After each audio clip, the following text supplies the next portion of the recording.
thing, I'm going to redraw this diagram with a small change, because the thing which is going to confuse you while writing the equations is that cell value, that is the EMF value, and the value of the internal resistance, they are given as a single component.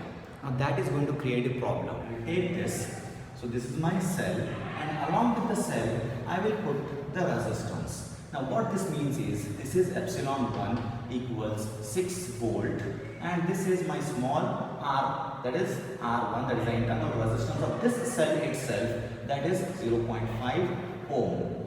Similarly, for the other cell, this is my epsilon 2, that is the EMF of the second cell, this is equal to 10 volt, and along with that, I will put the internal resistance R2 equals, what is the value? It is 1 ohm. Now the rest of the circuit remains same. So this is my R equals 12 ohm. Now this, I have split up the components. This is going to reduce the current, going to be plus, this will be minus, this is going to be plus, this will be minus. The current is going to enter into the battery in this direction. So this side becomes minus and this side becomes plus for the internal resistance. Similarly, this side becomes minus and this side becomes plus for the internal resistance. And the current is going to come out from both the cells in this direction.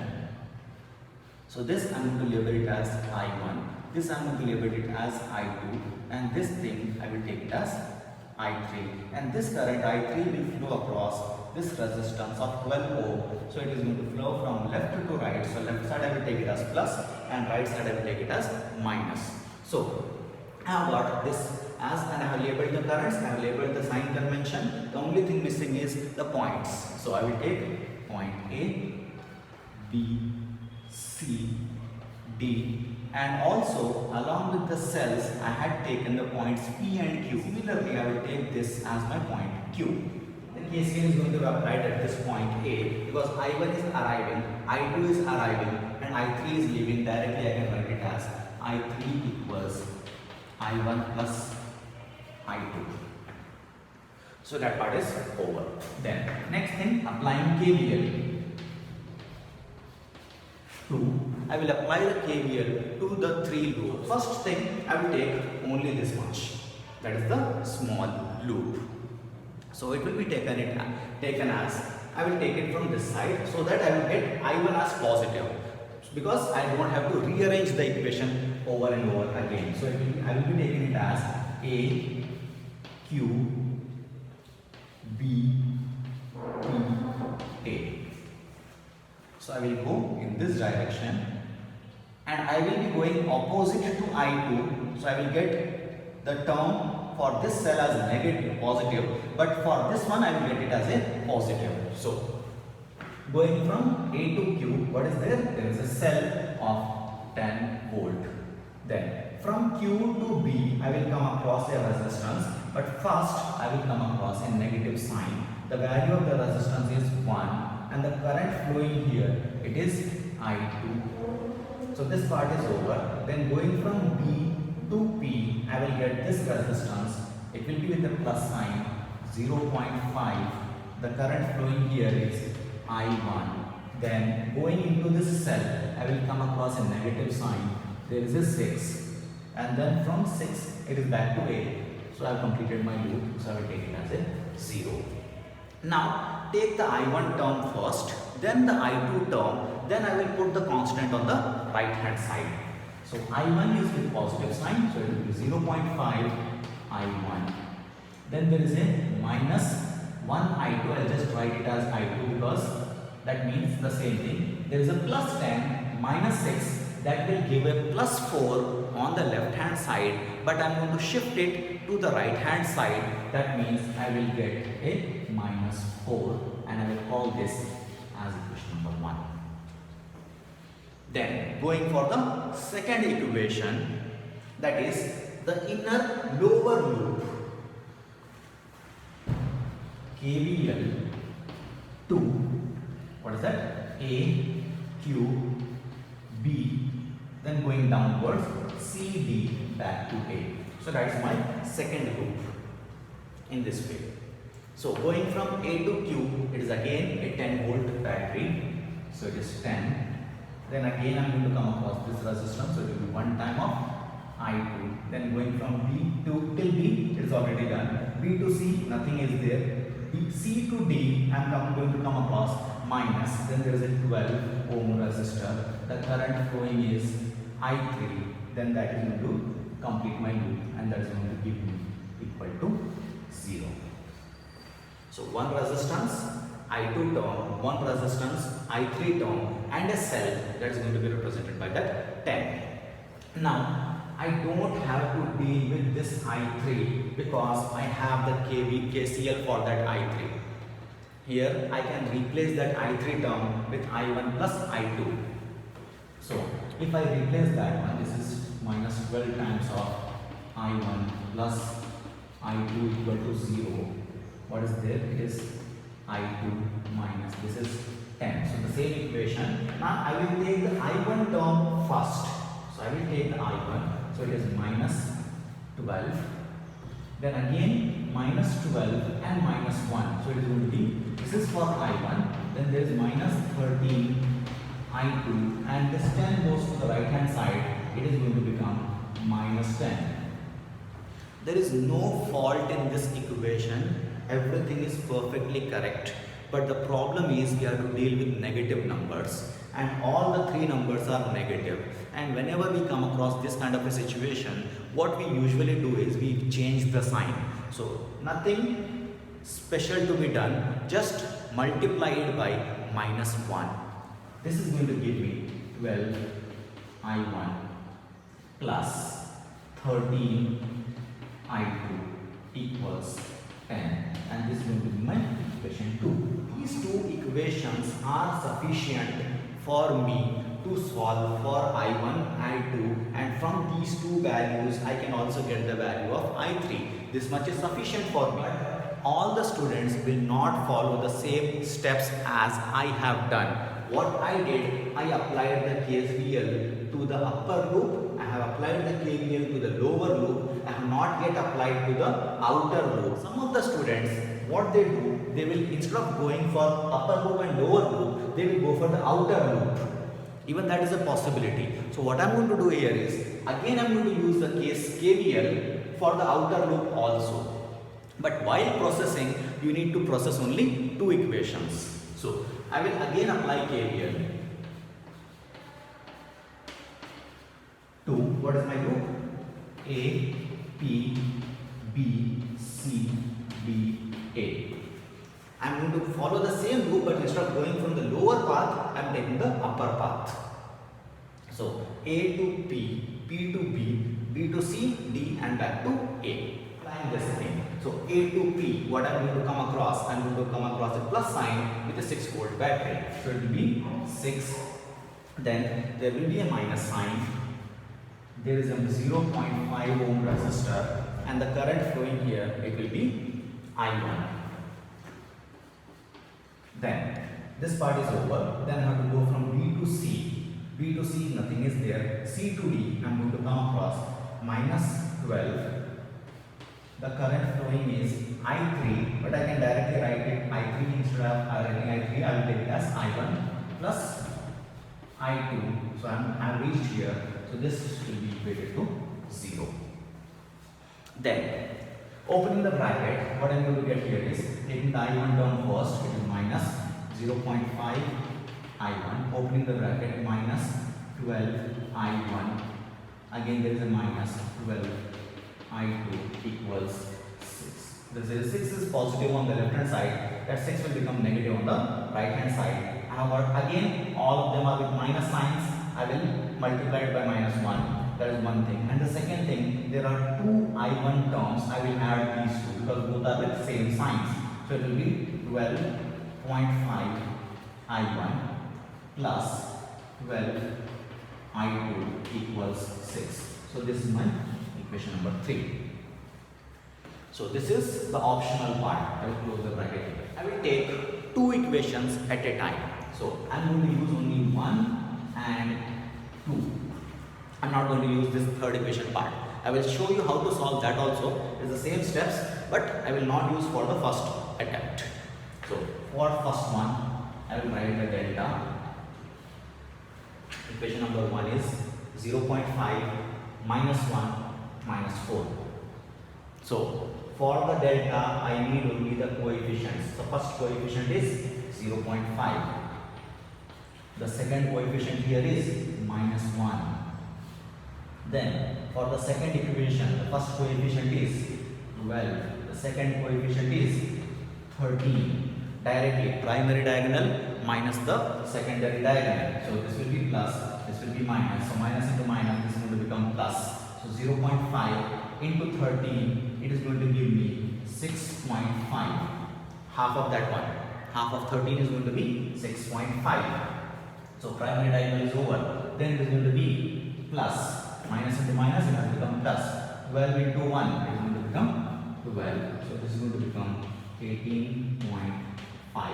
So this is the value of my delta 1. What is delta 1 means? I have to replace the first column elements with the constants. Here the constant is -4, here the constant is 10. So first column -4, 10. Second column remains as it is. It will be -1 and 13. Again the same thing, primary diagonal minus the secondary diagonal. So this will be plus, this will be minus, plus into minus, it is going to become minus. 4 into 13, 13 4s are, it gives me 52, and 10 into 1, that is going to give me, again it is plus, minus into minus, it gives me plus, it will be plus 10, and that results in minus 42. So that is my value of delta 1. Similarly, I can go for delta 2.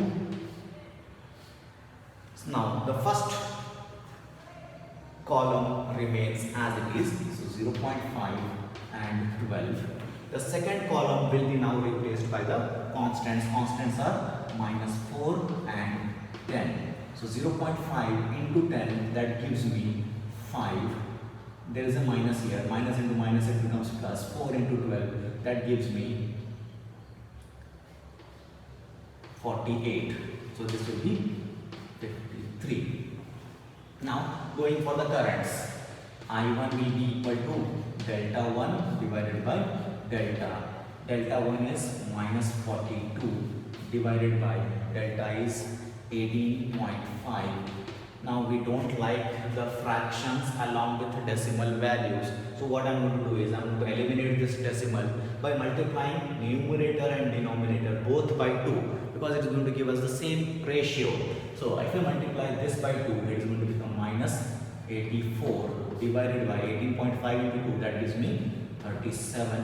So this is my value of I1. Similarly, I2, it will be delta 2 divided by delta. This gives me value of delta 2 is 53 divided by 18.5. This should give me, again I am going to multiply it by 2, it is going to become 106 divided by 37 ampere. So that is my I2. Similarly, I can go for I3. So I3 is I1 plus I2. Here it is. So adding these two, 106 minus 84, that gives me 22 divided by 37 ampere. So I got the value of I1, I2 and I3. Said this part is optional one.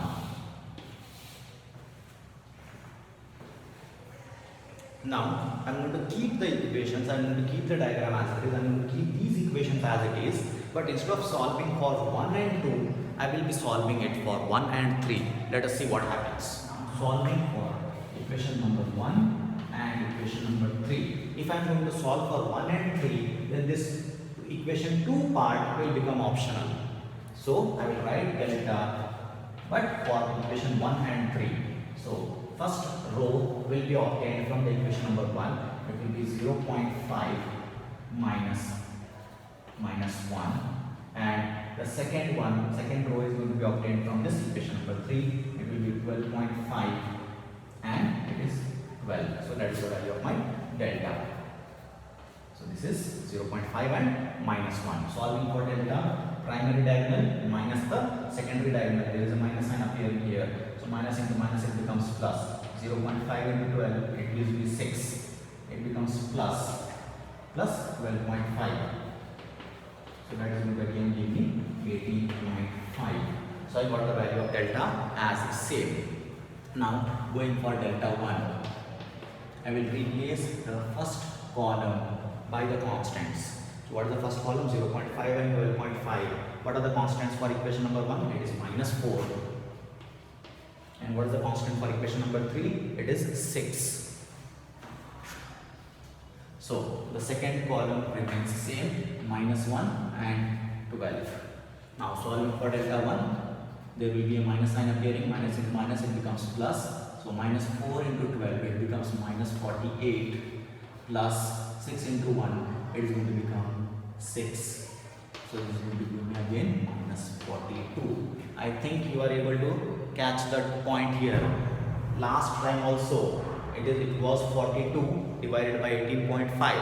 Again I have got the same value for delta 1. Similarly for delta 2, I will take the first column as it is 0.5. So first column is 0.5 and 12.5 and the constants are -4 and 6.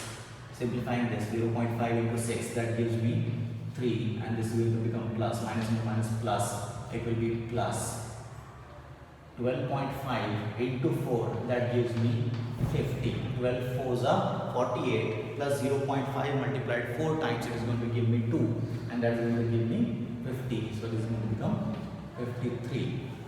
Again going for I1, that is delta 1 by delta, it is going to give me -42 divided by 18.5, that gives me -84 divided by 37 ampere. The same value of current. Similarly I2, delta 2 divided by delta, I2 is 53 divided by 18.5 equals, it is going to become 106 divided by 37 ampere, and addition of the same thing, I3 will be equal to 22 divided by 37. This much is sufficient, but again I am going to go for the third option also. I am going to solve the same situation, but instead of 1 and 3, I will take 2 and 3. So this is my equation number 2, this is my equation number 3. I should get the same values for the currents. So solving for delta, first row, equation number 2, it will be 12, 13. Second equation, this is equation number 3, 12.5 and 12. So 12 into 12. So is there any negative sign? These two are positive, these two are also positive, so no negative signs. I will get a negative sign over the 13. So primary diagonal minus the secondary diagonal. So 12 into 12, that gives me 144 minus 13 into 12.5, that should give me,